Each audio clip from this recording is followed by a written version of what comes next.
Hi, I'm Lauren Consul. I'm the mental health educator here at IVC. In this video, we're going to be talking about our thoughts and how powerful they are. And we're going to be talking about how we can utilize our thoughts to help us manage our emotions and responses. So let's dive right in. Now, our thoughts are really, really powerful. And what I'm going to be utilizing to help kind of explain and illustrate the power of our thoughts is something called cognitive behavioral therapy, or CBT. Now, this is something that you may have heard of before, and that's because it's a really well-researched type of therapy with lots of tools and strategies that you can utilize yourself to help manage your thoughts and emotions. It's been shown to be really beneficial for people struggling with anxiety or depression. Now, I want to be clear, though, that CBT isn't a cure-all. It's not a magic bullet. It works really well for some people, and for others, it doesn't quite connect with. What I want to encourage you to do, though, is to try it out if you haven't before, and you put this as a tool, just one tool in your toolbox. And we all need lots of tools in our mental health toolbox, because sometimes, one tool that used to work for us may not work anymore, or it may work in some situations, but not. So we want to have a lot of things that we can turn to help us manage our mental health. So this is one area I just want you guys to try out and see if it works for you and how it fits. So talking about CBT, is based on this idea that how we think impacts how we feel, and how we feel impacts how we behave, and then how we behave impacts how we think, which impacts how we feel, which impacts how we behave, which impacts how we think. And you can see kind of round and round we go. And it can go the other way too. If we act in a certain way, it may make us think a certain way, or may make us feel a certain way, and it can go at any point in this triangle. There's no stop or start point, but we tend to enter at the point of our thoughts, because our thoughts are so powerful. And it's one place where we start to develop the tool, get more of our kind of footing in and do something about our thoughts. We can really start to practice noticing our thoughts and doing something about them. Now, the core principles of CBT are that psychological problems are based in part on faulty or unhelpful ways of thinking, and that psychological problems are based in part on learned patterns or unhelpful behaviors. Now, the reason these two pieces are really important is because it says that if we learn faulty ways of thinking, and if we are learning these patterns of behavior, we can unlearn these things. And so we can have different ways of thinking. So it's really about teaching yourself to learn to think in a different way. Now, again, a caveat here, just thinking in a different way doesn't necessarily resolve everything or necessarily address the nuances of some of our experiences. Again, this is just one tool in your toolbox to utilize. But it's with this basis we move forward, that if we have faulty thinking or we have these learned patterns of behavior, we can unlearn it. We can be in control. We can make changes. We can feel autonomous, and we can do something different and get a different type of response. So this triangle is what's called the CBT triangle. And I want to kind of illustrate what I mean by how these points on the triangle all interact. So let's think of the situation of when we used to be able to go to the mall, pre-COVID times, and let's say you're walking at the mall and you see your friend across the way and you start waving, and you're like, hey, hey, and your friend, you swear they look right at you and they just keep on walking.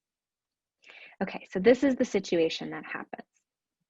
Now, we can have different thoughts to the behavior. So something happened, and now we are going to have a thought response. Now, you could think, well, geez, my friend doesn't like me. Maybe they're mad at me. They ignored me. What a jerk. You can have any of those kinds of thoughts. And if you think that, you might feel lonely, you might feel angry, you might feel embarrassed that they ignored you. There's lots of different feelings that can come up there. Now, if you're feeling those things, you might kind of get out and type out an angry email to your friend. You're like, I'm not going to call them. I'm not even give them that time of day. I'm going to send them this email. How could you? How dare you ignore me? What's going on with you? You're a jerk. So you type this out. When you type out that angry kind of email, what might happen? You might think, ooh, I shouldn't have done that. I can't believe I did that. I said really hurtful things. If you did that, you might then feel guilty. Feel guilty that you did this behavior. That you're feeling like, oh, I shouldn't have done that. When you feel guilty, you might engage in self-destructive behaviors. You might eat too much, drink too much, you spend too much time on the internet, whatever it is. So this is just to illustrate, like, it's this spiral. And this is why, if you've ever felt yourself kind of go down like an anxiety spiral or a depression spiral, or just kind of really, whatever spiral it is, this is why our brain really starts to feed off each other, because it's this triangle. Because then again, if you're trying to think, if you take this further, you're engaging in some self-destructive behavior. Maybe you're eating more, drinking more. You might have certain thoughts that aren't that helpful, and round you go. So you can really see how we can start to go down. But this is great because we can spiral down into these unhelpful patterns. So this basis of CBT is we can then teach ourselves to spiral into a different direction. I kind of joke that we can use our thoughts for good or evil, right? We can move it in the direction that we want, that more helpful direction, or a more unhelpful, and spiral out these different ways. So looking at this same situation, let's see what it might look like if we changed our thought a little bit. So instead of thinking, what a jerk, our friend is so mad at, like, that was so rude, we think, well, that was odd. It was weird that they just looked at me and walked on by. So you might feel perplexed, maybe disappointed. You might even just feel neutral. And if you feel that way, you might call your friend up and be like, hey, what's going on? Hey, I saw you at the mall. What happened?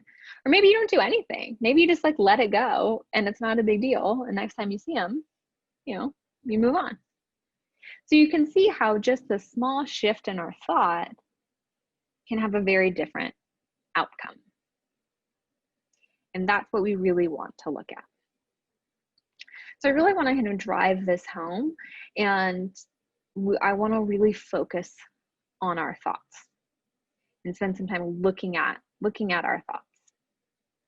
And I want to spend a little bit of time today talking about what's called ANTs, our automatic negative thoughts. So a lot of times we have these thoughts that pop up very fast into our minds. It's something happens, a situation happens, and this negative thought pops up really, really quickly. And a lot of times these are called cognitive distortions, which I talk a lot about in another video to help you kind of identify your ANTs, those cognitive distortions that come up for you. So check that out to help identify where those thoughts are coming up for you. But these things pop up really, really fast, and then it causes an emotion and a behavior. So this is more of a linear way of kind of looking at the triangle, which I think can be sometimes helpful to think about in this way. And so we want to start to recognize these automatic negative thoughts that are coming up and noticing them, because that's the thought that we want to change, which again, we'll talk about how to actually change them in a different video. Right now, we're really focused on just understanding how powerful our thoughts actually are. So these ANTs, these automatic negative thoughts that pop up, tend to be these subconscious thoughts that occur in response to everyday events, right? We go about our daily lives and things happen and they just kind of pop up. We trip over something, I'm so clumsy, I suck, I'm so, so stupid, whatever it is, these things that pop up really quickly and we don't tend to really notice them or do anything about them. But as we've looked at, they have a big impact on how we feel and how we act, and kind of round and round we go. So let's look at a couple other examples just to make sure you really have a clear understanding, of how these thoughts impact us. So let's say, for example, that you made a mistake on something you turned in at work. So the automatic negative thought might be, I'm so stupid, I'm a failure, I can't do anything right. So that's that thought, I'm so stupid, I'm a failure, I can't do anything right. Now, if you're thinking these thoughts, how might you feel? Maybe you feel worthless. Maybe you feel dumb. If you're feeling worthless and you're feeling dumb, how might you behave? You might disengage from work. You're like, I don't want to do work. I'm moving away from that. And if you take this further, right, if you disengage from work, it's probably going to happen. You're going to get maybe reprimanded. You're going to get some constructive criticism. You're going to, whatever is going to happen, which will trigger another automatic thought, a feeling, and it can really spiral out. Now, if you shift that thought instead to, I made a mistake, you might then feel a little more neutral. You might feel calm. You might feel motivated to learn. And if you're motivated to learn and calm, you're going to try and figure out what went wrong, right? And if you try to figure out what went wrong, you're probably going to be seen as more of maybe a go-getter and get more positive feedback. And again, kind of round and round we go. So we're not yet talking about how to shift these thoughts. And I don't expect any one of you to just be like, okay, I noticed a negative thought, now I can shift it. That's a skill. And I will talk about how to do that in a different video, but still it's a skill, which means it takes practice and effort to be able to do that. But this is what we're looking at how powerful our thoughts are. Same situation, different thought, and produces a different outcome. So this is why we really want to pay attention to our thoughts. So let's look at one more situation. So let's say you didn't get up, you wanted to wake up early this morning to work out, but you woke up late, you didn't have time to do it. Your first automatic thought could be, I'm so lazy, I never do what I say I will, I suck. If you're telling yourself that, how might you feel? You might feel guilty, worthless, unhealthy. And if you're feeling guilty, worthless, and unhealthy, I don't know about you, but I certainly don't want to work out. And I probably won't be working out the next couple of days because those feelings tend to linger. And then what happens again? If I'm not working out, what am I thinking about myself? What am I feeling? And this is why, and I'm sure you guys have experienced this at some point, when you get off track on something, maybe you did have a good streak at the gym and then you fall off the wagon one day, it's really hard to get back going. But that example actually works both ways, right? It's once we get that momentum, sometimes once we get in that habit of going to the gym, oh, we're going, we're good, we're good, we're good. So that's that spiral in that positive direction. We get off, we're spiraling in the other direction. So you guys have experienced this, you guys know this, but it's just starting to make that explicit. So this is something we may know, we experience, but now we're bringing it to our conscious awareness so we can start to change it. So again, same situation, if we have a different thought of, you woke up late, you didn't get to work, and you tell yourself, I guess my body needed the extra sleep. Maybe I'll go for a walk this afternoon. And considering that walk is exercise in that sense. So you may feel, again, content, you may feel motivated, you may feel neutral. Sometimes we don't always have to go from, one extreme to the other. We just want to move the needle a little bit. And if you're feeling content and motivated, what might you do? You may go for that walk in that afternoon. So same situation, two different thoughts with two different outcomes. And now I want to be clear, it's not always, of course, this simplistic, but these are examples of really how our brains kind of spiral. I think going that gym example is a really good one because I think all of us can connect with that at some level, whether it's going to the gym or whatever it is, whatever habit we're trying to build. When we're on a roll, we're on a roll, and then when we get off, we get really off. And that is these spirals that we go down.